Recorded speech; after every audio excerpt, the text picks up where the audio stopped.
أعوذ بالله من الشيطان الرجيم بسم الله الرحمن الرحيم زيما القاري دوست محمد یوټیوب چینل نا بیا تاسو ته مخاطب یم. نن یو ډیر خپل واقعیا چې هغه ته ویل شي واقعای فیل په قرآن عظیم الشان کې پارا نمبر 30 کې په آخري سورتونو 10 سورتونو کې سورة فیل وګورئ. ماشومانو بچو ته به م یاد وي او تاسو ته به م یاد وي چې الم تر کیف فعل ربک باصحاب الفیل. دا واقعه به زه انشاءالله نن تاسو ته وړاندې کوم. واقعه داسې وه چې په عربو کې مشهور ځای مکه مکرمه وه او دې ته به د تجارت دپاره ډېر خلک د لرې لرې نه راتله، تجارت به هم کولو، ورسره به حج د بیت الله احکام هم ادا کول. نو ابرهه ظالم سوچ وکړو چې یاره د مکې مکرمې ته بیت الله شریف ته دا خلک ورځي، دغلته تجارت هم کوي، دغلته حجونه هم کوي او دغلته عبادت هم کوي. چونکې دی خو عیسائی و نو دته دا عبادت ښه نه لګېده. نو ده دا سوچ وکړو چې راشه د بیت الله شریف په مقابله کې یو تعمیر وکړه، یو بله خانه کعبه هغه جوړه کړه. نقلي خانه کعبه هغې جوړول شروع کړو. کله چې خانه کعبه تیاره کړه د هغې په مقابله کې نو یو ښایسته نوجوان هغه راغی او په دغه خانه کعبه کې ورللوي او دسماتې وکړو. دې دپاره چې دا ظالم منع شي او دې زمونږ د کعبې په مقابله کې ولې کعبه جوړوي. او خانه کعبه هغه خو یو داسې ځای دی چې هغې کې حجیان صاحبان عمرې والا حضرات مونځ کوي. نو رب العالمین ورله دغه یو مونځ په 1 لاک باندې ګرځوي او په مدینه منوره کې یو مونځ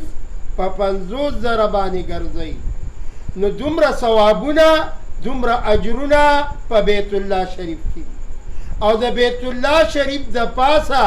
یو بله کعبه هم شته چې هغه د فرشتو کعبه ده. هغې ته څه ویلی شي؟ بیت المعمور، یعنی د فرشتو کعبه. فرشتې هغې نه طواف کوي او دلته انسانان د بیت الله شریف نه هم طوافونه کوي. اگر چې فرشتې هم راځي هغې هم طوافونه کوي او لګاتار فرشتې هغه هر ټیم هر وخت هغه د بیت الله شریف نه تاوي. ابرهه ظالم چې کله خانه کعبه تیاره کړه په مقابله کې ښکلی تعمیر یې جوړ کړ او دسمات یې چې پکې وشو دله قار ورغې، غوسه وله ورله چې یاره زه قسم خورمه په خپل لات او منات او په غزات باندې چې زه به د دې خانه کعبې تپوس کوم چې زما خانه کعبه کې دلوي او دسماتې چا کړی دی. لہذا که ما ته پته ولګېده زه به د دې مسلمانانو خانه کعبه ونعوذ بالله هغه به ورانوم. څه چلې وکړو؟ لوی اتیان یعنی هغه هتیان چې هغه دغه وخت سره غټ هتیان وو هغې راجمع کړه او هغه هتیان سره د قافلې د جنگ سازو سامان هغې ټول راواخیسته او خانه کعبې ته تشریف اوري وکړله، یعنی را روان شو. کله چې راورسېده نو ابرهه ظالم هغه مخکې شو او د عبدالمطلب صاحب نه 200 اوښان په دې وجه باندې گرفتار کړو چې دی به راشي او دی به مونږ سره بحث مباحثه شروع کی نو مونږ به جنگ شروع. په دغه وخت کې عبدالمطلب راغی ابرهه ته وی ای ظالمای ما نه دي چې کوم اوښان ګیر کړي دي هغه اوښان در نه زه طلب کوم. ابرهه حیران شو چې عبدالمطلب ته وګورئ زه خو لګیا یم خانقاه ورانومای د هغې په تکل کې راوتی مای ډېر فوجیان مې راوستي دي ډېر هتیان مې راوستي دي عبدالمطلب څومره کمزوري خبره کوي ما نه د اوښانو طلب کوي عبدالمطلب سے ورته وی ای ابرهاج ای ظالماج د اوښانو مالک زیماج ځکه د اوښانو طلب کوماج د خانقاه د بیت الله شریف مالک رب العالمین دے اللہ رب ذوالجلال داغی حفاظت بپخپل کئی ابرہا خیران شوی عبدالمطلب سیب تے حکم اوشو چی د تدوس و خان واپس ولور کئی عبدالمطلب سیب تو خان ملو شو عبدالمطلب سیب اعلانو کوئی اے زما قومائی اے د قریش خاندانای تاسو مکه پریږدئ مکې نه بهر لاړ شئ بیت الله شریف پریږدئ الله رب ذوالجلال د خپل خانقاه حفاظت به پخپله کوي عبدالمطلب صاحب سره د ملګرو هغې بهر شو ابرهه ظالم ته موقع پیدا شوه چې یاره دوی خو ټول لاړ راشه اوس په بیت الله شریف باندې حمله وکړه ابرهه چې کم وخت کې بیت الله شریف ته رانږدې شو رب العالمین حفاظت کوي واړه واړه مرغۍ یعنی توتکرکو پرنګي هغې په پنجه کې یو بم نیولې دی په مخوکه کې یو وړوکی شانې بم یعنی پتر کاڼی نیولې دی او رب العالمین په دې کاڼي کې د بم عمره طاقت واچو د بره نه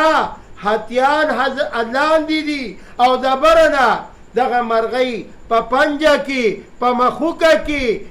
یو کاڼی راګزاري او چې د چا نوم پې لیکل شوی هماغه یو پې لګي بره نه ورکوټې سورې لاندې نه غټ غار کېږي رب العالمین د ابرهه ظالم تمام هتیان هغې تباه و برباد کړه هغې ختم کړه رب العالمین په هتیانو ظالمانو سره کم کار وکړو الم تر کیف فعل ربک باصحاب الفیل ای نه ګورې پیغمبره زما چې د هتیانو خاوندانو سره ما کم عمله وکړله کم عمل مې ورسره وکړو نو د خانقاه د حفاظت رب العالمین په خپله باندې کړی دی دا یو وړه غونته کې واقعه ما تاسو ته شروع کړې ده انشاءالله دا به ورسره موږ مخې ته بوځو او تاسو ټول معصومان ګلونه ټول ځوانان د دې نه به عبرت اخلئ او داسې عبرت به ترې اخلئ څنګه چې رب العالمین د هتیانو د خاوندانو سره کړی دی رب العالمین دی موږ او تاسو کې پویا او د عمل کولو توفیق را نصیب وګرځئ کله چې د هتیان هلاک شول رب العالمین طوفان په مکه مکرمه باندې په دغه ښار باندې راوستلو دې دپاره چې ای زما بندګانو عبرت واخلئ وګورئ چې زما د هتیانو د خاوندانو سره څه معامله وکړله او رب العالمین پکې بیا د قریش د خاندان نه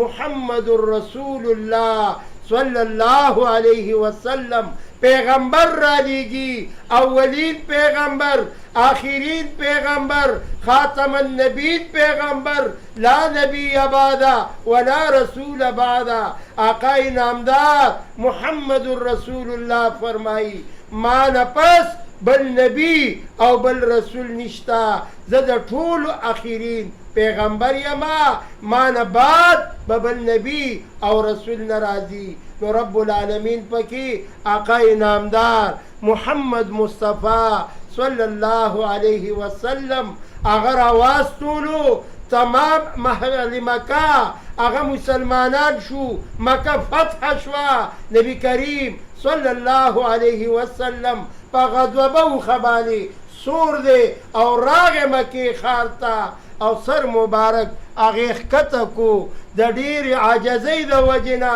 که چرې بل کس وې چې مکه مې فتح کړه توره مې وکړله ملک مې فتح که ابه څومره په خوشمشایي کې را روانو څومره نشه کې به را روانو لیکن آقا نامدار محمد رسول الله صلی الله علیه وسلم دی امت دپاره مونږ او تاسو ته دا تعلیم هم راکه چې تاسو یو کار وکئ نو بیا عاجزي م اختیاروئ رب العالمین دی مونږ او تاسو له په دې تعلیماتو باندې د عمل کولو توفیق راکړي او دا واقعه به انشاءالله نور وړاندې بوځو ټیم زمونږ برابر دی رب العالمین هم خوشحاله و آباد ساته او ماشومانو ګلونو تاسو چې دا واقعه وګورئ خپلو مشرانو ته